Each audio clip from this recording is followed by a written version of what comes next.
what's going on, my fellow mobile gamers? So what happened last night? I was laying in bed. I got a notification on my phone in Discord. We got an update with patch notes. So we're gonna check this out real quick. Just various bug fixes. I'm not gonna really go over that. Two big things that I want to talk about though are the arena, increased points awarded from wins and win streaks. But on the flip side, you're going to actually lose more for failed attacks and defense. So far, I actually haven't really even had trouble with the arena. I honestly just attack people who I know I can beat. Pretty simple. I'm still in a very low league, but I'm working my way up. But the main topic for this video is going to be the new hero. We got a new epic hero, Thorn Shaman okubi. I don't know how to say his name. But the thing that I'm excited about for this is the fact that we got a new hero. Well, not just a new hero, but he's an epic rarity. So that is amazing, because usually a lot of these game developers, when they release new heroes, they just give us like a character who's a legendary, and then they release like all the new heroes will just be all legendary. They'll be ridiculously hard to get, and it just kind of makes it pointless because a lot of free to play won't even have an opportunity to even try out the new hero. The big question I probably would answer is the new hero like worth wailing out or spending a bunch of money on crystals to try and get him? If we go to the advanced summoning, he is an epic. We do have a 10% chance, so it's definitely a lot better than a legendary. By no means is it impossible to get him. The only problem is there are a bunch of other epics, so you won't necessarily get him. So really the 10% chance is actually lower to specifically get a certain epic. He's an amazing hero. I definitely think he's one of the top tier epics now. Definitely going to help you out for boss battles and a lot of those dungeons.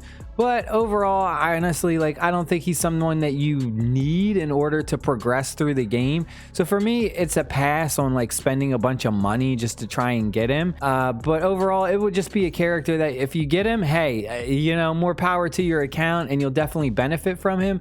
But if you don't get him, I don't think you're going to see a huge difference compared to someone who does have him.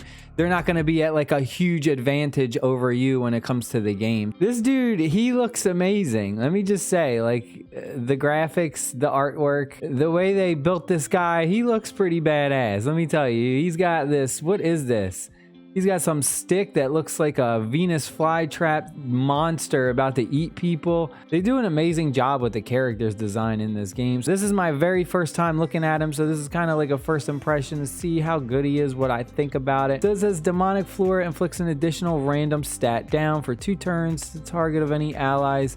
Negative effect can only be triggered 2 times. All right, pretty cool. What's the extension effect? Inflicts an additional random stat down. So it seems like his main focus is he's a debuffer. A lot of random stat downs. Pretty good debuffer. Let's take a look at his first ability, his basic ability. Deals 100% damage to one enemy and applies resistance down for 2 turns. So resistance down just means that they're more susceptible to take those debuff effects. Resistance is the stat that determines whether you can avoid a debuff or you just take the debuff. So that's pretty good, making it easier for his debuffs to go off. See, his special ability deals damage, removes a positive effect, and applies no positive effects for 2 turns. Wow, so that's really good. So it actually stops the opponent from doing things like attack up, speed up, any various things like that. I think this even positive effects, I believe this would stop a heal over time as well. I'm not 100% sure about the heal over time, but man, that's pretty good. This dude's looking pretty promising. Take a look at his ultimate ability, Dance of the Forsaken. Wow, relatively very low cooldown. You'll notice 3. This is maxed out at level 5, but man, a 3 cooldown, that's pretty good. Another 3 cooldown as well. Deals damage to all enemies and summons a demonic flora for 2 turns. So the demonic flora just inflicts bleeding, ignite, or poison on all enemies for 2 turns. So a lot of damage over time. So that's really good for something like boss battles. Wow, this dude's looking pretty amazing. I definitely want to get him, but man, my luck has been really awful. I feel like I don't even have that many heroes, and I've been doing a lot of summons.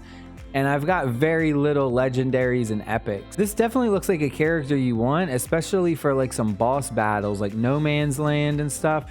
He's probably going to be absolutely amazing. Once I do get him, hopefully if we ever do get him, we'll definitely do some test runs on him and make some more like in-depth videos on him. But that's pretty much it. Just wanted to check him out. But yeah, we'll be back later with some more videos. Stay happy, stay safe, my friends. Peace.